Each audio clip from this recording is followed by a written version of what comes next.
ओवीज kitchen या recipe चॅनलमध्ये तुमचे स्वागत आहे। तर आज आपण झटपट अशी मसुराची आमटी कशी बनवायची ते पाहणार आहोत।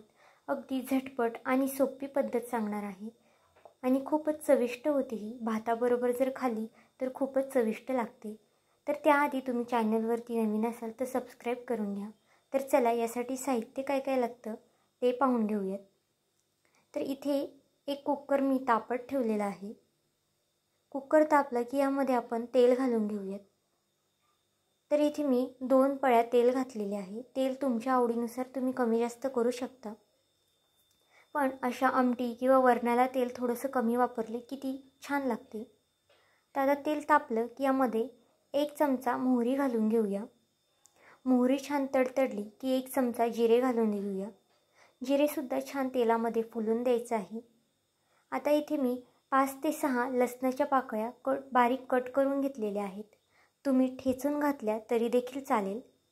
7 ते 8 कढीपत्त्याची पानं घातलेली आहेत आणि 2 हिरव्या मिरच्या अशा कट करून घातलेल्या आहेत। आता हे तेलामध्ये छान 1 मिनिटभर फ्राय करून घ्यायचं आहे, म्हणजे लसणाचा आणि कढीपत्त्याचा फ्लेवर तेलामध्ये छान उतरला जातो।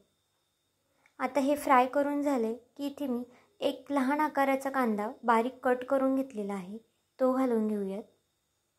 कांदा अशा प्रकारे बारीक कट करून घ्यायचा आहे।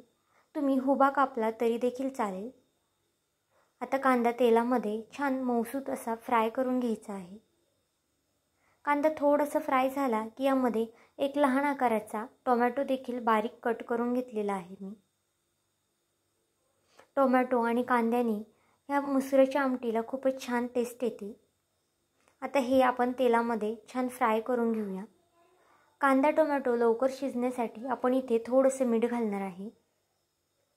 जर इथपर्यंत तुम्ही व्हिडिओ पाहिला असेल तर व्हिडिओला एक लाईक आणि सबस्क्राईब करायला विसरू नका। आता इथे मसाल्यामध्ये 1 चमचा काळा मसाला, 1 चमचा बेडगी मिरची पावडर, 1 चमचा लाल तिखट, थोडीशी हळद आणि 1 चमचा धने पावडर घेतलेली आहे आणि चिमूटभर हिंग घेतलेला आहे। तर हे मसाले आपण तेलामध्ये छान फ्राय करून घेऊया। मसाले थोडेसे फ्राय करून झाले की यामध्ये कोथिंबीर घालून घेऊया। अशी कोथिंबीर फोडणीला घातली की भाजीचा किंवा वरणाला खूप छान चव येते। आता इथे मी मसूर 3 ते 4 शिट्ट्या घेऊन कुकरला लावून घेतल्या होत्या, त्या घालून घेतलेल्या आहेत। जर तुमची मसूर लवकर शिजत नसेल तर त्यामध्ये तुम्ही थोडंसं तेल आणि मीठ घातलं तर तुमची मसूर लवकर शिजते। तर आता आपण हे मिक्स करून घेऊया।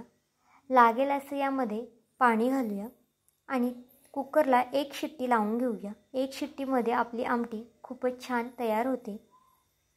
तर 1 शिट्टी झालेली आहे आणि आपली आमटी देखील खूप छान अशी उकळी आलेली आहे।